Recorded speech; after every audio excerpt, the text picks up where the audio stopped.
Bonjour mes pouletous. Alors aujourd'hui, avec Goliath, nous allons vous raconter l'histoire du petit roi qui a perdu sa couronne. Il était une fois un petit roi qui avait perdu sa couronne. Il était triste, si triste d'avoir perdu sa couronne. Il décida d'aller la chercher.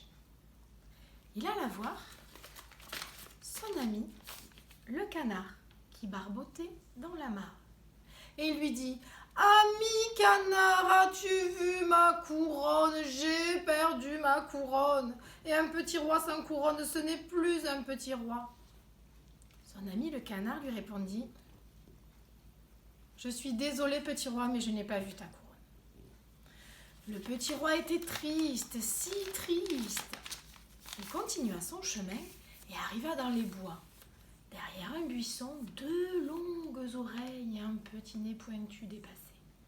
C'était son ami le renard.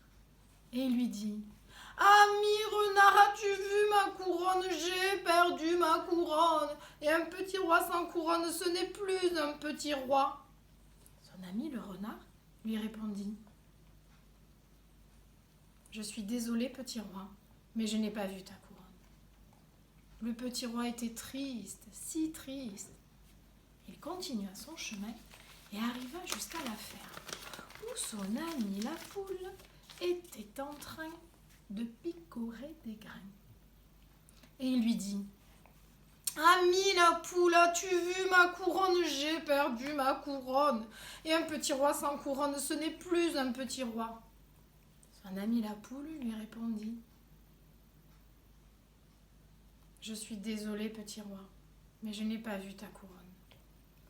Le petit roi était triste, si triste. Il continua son chemin et arriva au bord d'une côte. Il vit un bateau qui naviguait et appela le marin qui pilotait le navire. Marin, marin, approche! Je veux te poser une question. Le marin approcha, arrima le bateau et le petit roi lui demanda: Ami marin, as-tu vu ma couronne? J'ai perdu ma couronne. Le marin lui répondit: Je suis désolé petit roi, mais je n'ai pas vu ta couronne. Mais je peux t'aider à la chercher si tu le souhaites. Le petit roi accepta et monta à bord du bateau. Il voguait, voguait, quand tout à coup, le petit roi dit: Marin, marin, je vois ma couronne qui brille au fond de l'eau. Je vais plonger la chercher. Le marin lui dit: Petit roi, ne plonge pas, malheureux, ces eaux sont infestées de piranhas. Ces méchants poissons à grande bouche vont te dévorer. Le marin dit: Mais comment je vais faire? Il s'avéra que c'était une étoile de mer qui brillait au fond de l'eau, et non la couronne du petit roi. Le petit roi était triste, si triste. Il pleura, pleura, pleura tellement qu'une tempête se déchaîna. Une tempête agita le bateau. Le mât se cassa. La coque se brisa. Et le petit roi et le marin échouèrent sur une plage. Quand ils se réveillèrent, ils virent au loin un paquebot, ce gros bateau, avec une grosse cheminée de laquelle sort une jolie fumée blanche. Il les prit à son bord et les ramena à leur maison. Le petit roi était triste, si triste, il n'avait toujours pas retrouvé sa couronne.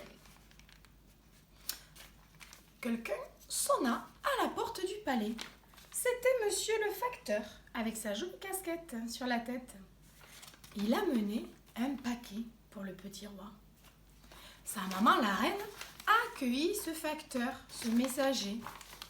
Mais le petit roi refusait d'ouvrir le paquet parce qu'il disait: Je ne suis plus un petit roi, j'ai perdu ma couronne et sans ma couronne, je ne suis plus un petit roi. Sa maman, la reine, lui répondit: Mon petit roi, avec ou sans ta couronne, tu seras toujours mon petit roi. Ce n'est pas ce que tu as qui fait ce que tu es. Ouvre donc ce paquet. Le petit roi accepta et ouvrit le paquet. Et qu'est-ce qu'il y avait? Sa couronne. Alors vous aurez tous les détails des différents personnages dans une deuxième vidéo. Je vous fais des gros bisous. Bonne journée. À demain.